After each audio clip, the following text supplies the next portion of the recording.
Ka-express, akala ng marami, tapos na agad ang NBA mission ni Kai Sotto nang hindi siya lumitaw sa 2026 NBA Summer League. Pero hindi ganoon kasimple ang sitwasyon. As of now, natapos na ang kontrata niya sa Koshigaya Alphas. Pumasok siya sa Japan B-League Free Agency at nananatiling walang official na announcement tungkol sa kanyang susunod na kupunan. May ulat na pinag-aralan ng kampo ni Kai ang USNCAA route at kailangan lamang niya ng amateurism reinstatement waiver.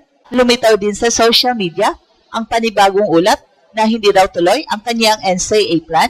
So ibig sabihin, mabilis kumalaw ang kwento at wala pang final destination na direktang kinokomperma ni Kai o ng kanyang agency. Pero isang bagay ang hindi dapat paghaluin, ang kawalan niya sa NBA Summer League ay hindi automatikong katapusan ng NBA opportunity. Sa ilalim ng NBA rules, pwedeng pumirma ang isang team at player ng 1-year contract na may Exhibit 10 attachment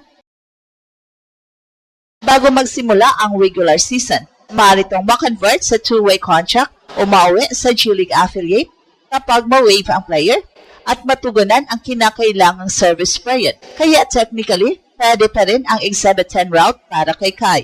Pero kailangan ding maging tapat. Wala pang verified report na may NBA team na nag-aalok kay Kai.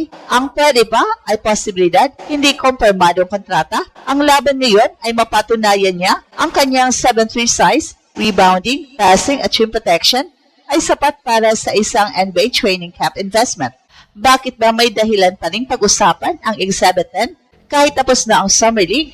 Dahil ang Summer League ay showcase lamang at hindi requirement para mabigyan ang isang player ng training camp contract. Maraming undrafted players ang nakakuha ng Exhibit 10 pagkatapos ng NBA draft, habang may iba namang napipirmahan sa mas huling bahagi ng offseason kapag inaayos na ng mga kupunan ang kanilang training camp rosters. Hindi kailangang nasa Summer League ang isang player para maging eligible sa ganitong kontrata.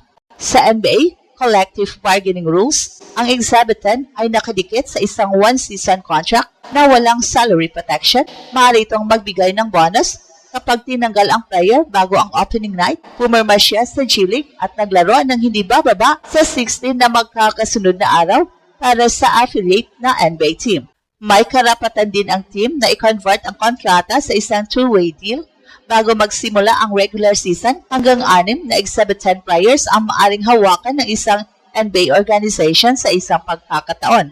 Yan ang technical opening para kay Kai. Hindi na niya kailangang bumalik sa NBA draft dahil undrafted free agent na siya mula pa noong 2022. Ang kailangan niya ay isang NBA organization na handang gumamit ng camp slot para makita siya ng malapitan. At hindi lamang height ang maipapakita niya. Sa official na 2025 to 26 billing statistics, nag-average si Kai ng 13.1 points, 9.4 rebounds, 3 assists sa 28 games. Tumira siya ng 52% mula sa field at naglaro ng mahigit 28 minutes kada laro para sa isang 7'3 center na kagagaling lamang sa isang seryosong ACL injury. Mahalagang ebidensya yun na kaya niya bumalik, humawak ng malaking playing time at maging productive sa professional level. Mas interesting ang passing ni Kai. Hindi lahat ng mga malalaking centers na kayang makakita ng cutters, magbigay ng handoff at gumawa ng mabilis na desisyon mula sa high post. Ang 3 assists per game ay maaring maliit sa tingin ng casual fan, pero para sa isang role-playing center, nagpapakita yon ng court awareness at unselfishness. Sa isang NBA camp, pwedeng maging selling points ang kanyang passing, defensive rebounding, screen setting, love finishing at rim protection. Hindi naman kailangan ng isang NBA team na gawing superstar si Kai. Ang mas mahalagang tanong ay kung kaya niyang maging low-usage backup center na hindi sisira sa offensive spacing at defensive structure. Dito rin pumapasok ang realidad. Hindi sapat ang 13 points at 9 rebounds para sabihing NBA ready na siya.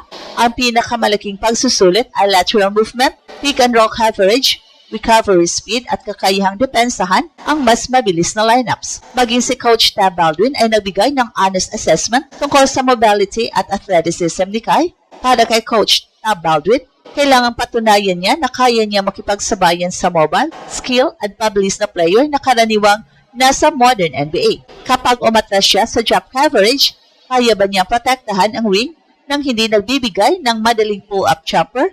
Kapag nag-switch siya sa guard, kaya ba niyang manatili sa harap kahit ilang segundo? kapag mabilis ang transition?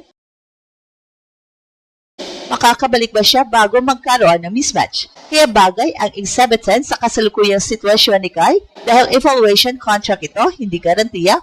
Makakapasok siya sa camp, makakaharap ang NBA level pace, at may papakita sa coaching staff na meron siyang malinaw na specialist identity.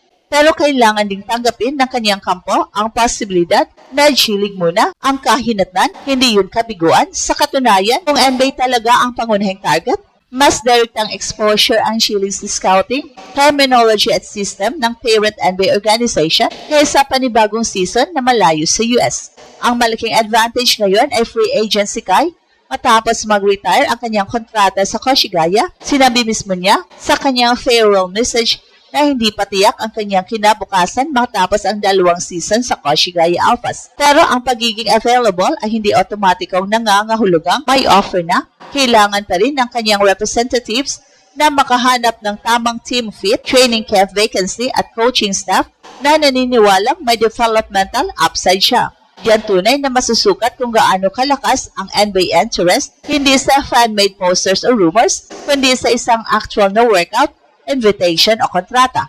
Ngayon, bakit nating masasabing NBA pa rin ang target kahit magulo ang mga lumalabas na report? Dahil halos lahat ng pathway na ikinakabit sa pangalan ni Kai, Summer League, NCAA waiver, G-League at Exhibit 10 ay umiikot pa rin sa isang layunin, makapasok sa NBA ecosystem. At may report na nagsasabing pinag-aaralan ni Kai ang NCAA route bilang dito patungo sa NBA dahil nakapaglaro na siya bilang professional simula noong 2020, kailangan niyang kumuha ng professional participation and amateurism reinstatement waiver bago siya makapaglaro sa isang US college program.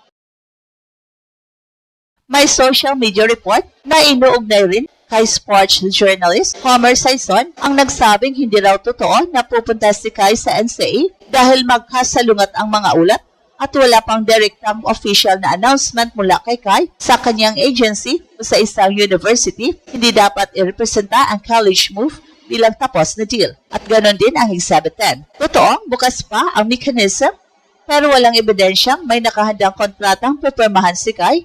Ang mas tamang framing ay pwedeng maging Exhibit 10 ang susunod niyang NBA doorway kung may team na makakakita ng kanyang halaga. Hindi ito simpleng consolation prize. Ginagamit ng mga NBA teams ang Exhibit 10 para subukan ang prospects, palakasin ang G-League pipeline, at panatilihin ang option na i-convert ang isang player sa two-way contract. Para kay Kai, ang pinakamalaga ay magkaroon ng pagkakataong ma-evaluate araw-araw sa camp, hindi lamang sa limitadong playing time na nakuha niya sa Orlando Magic noong 2023.